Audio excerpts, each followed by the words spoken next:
Hi, this is Micah Clark with the American Family Association again. We're doing our Friday video that we were doing every week during the legislature, now every other week. So this week I have a very short video, but an important video for you. I want to mention that voting in Indiana for the May 4th primary is now open.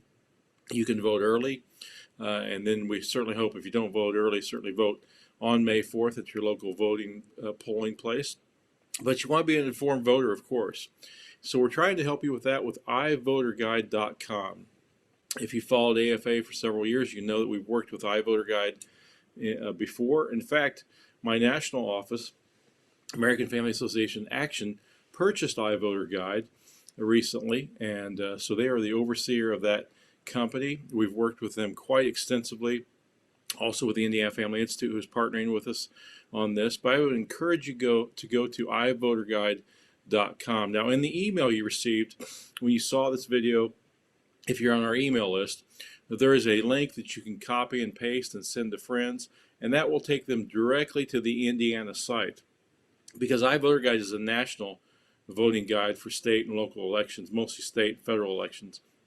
Some states have some local elections. But so you can send that to people in other states as well. But the link below specifically will take you to Indiana. If you want to send it to someone else, send it to iVoterGuide.com to them if they live in another state. But the link in the email will take you directly to Indiana. When you go there, either way, you can enter your address. It'll take you right to your ballot and who is your state representative, your state senator, your federal congressman, your U.S. senator, those races. And or you can scroll down below that. It may not be visible at first, and you can check all the congressional races or all the state races if you want to look at other candidates across Indiana. But iVoterGuide.com, it's free. Please send it to your friends and family, people in your church. I encourage you to do that before you vote on May 4th. One other thing, this morning the Indianapolis Business Journal ran an editorial that I wrote on girls' sports and protecting girls' sports.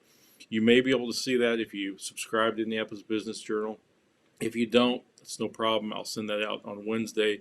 But interestingly, since the time I wrote that editorial a couple weeks ago, there is a new poll out of over 1,000 Hoosier voters or likely voters in Indiana, and it found that 65% of Hoosiers support legislation protecting girls from trans activists and confused males who want to participate in girls' sports. Additionally, 56% support legislation prohibiting K through third grade students from learning about sexual orientation and gender identity. That's like the Florida bill that doesn't teach anything about human sexuality without parental consent before third grade. You must have parental consent, so it protects the innocence of children regarding of the sexual topic. Some things are just not appropriate for kids without parental consent at that young age. The poll also found that a majority of Hoosiers are opposed to the governor's veto of House Bill 1041, the Fairness in Girls Sports Act. And so I thought you'd find that of interest.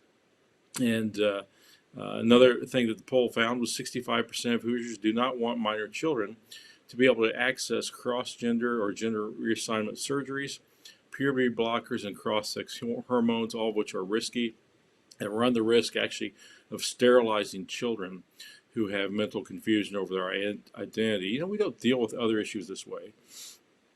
We don't embrace people with mental confusion who are anorexic, who have a body image issue, and say, hey, we'll help you get liposuction. No, we have those people get psychological help for their problem because they have a false view of their body or false view of themselves as obese or fat when they are not, and they take dangerous steps to stop that.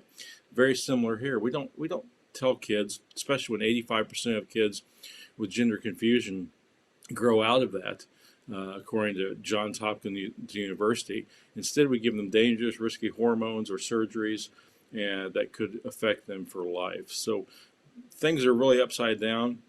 Certainly, that's an issue in iVoterGuide with a lot of candidates. If you want to look at the survey questions, very well could be a question on this issue. I think there is. But again, pray for our nation. We have a lot of problems in America.